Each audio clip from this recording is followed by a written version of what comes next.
ہم اپنے پیغمبروں کی اور جو لوگ ایمان لائے ہیں ان کی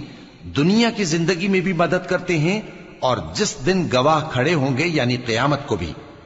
جس دن ظالموں کو ان کی معذرت کچھ فائدہ نہ دے گی، اور ان کے لیے لعنت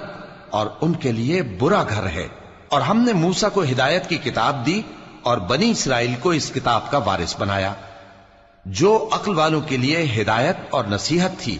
لہذا صبر کرو، بے شک اللہ کا وعدہ سچا ہے، اور اپنی کوتاہی کے لیے معافی مانگو، اور صبح و شام اپنے پروردگار کی تعریف کے ساتھ تسبیح کرتے رہو۔ جو لوگ بغیر کسی دلیل کے جو ان کے پاس آئی ہو اللہ کی آیتوں میں جھگڑتے ہیں، ان کے دلوں میں اور کچھ نہیں، ایسی بڑائی ہے جس کو وہ پہنچنے والے نہیں۔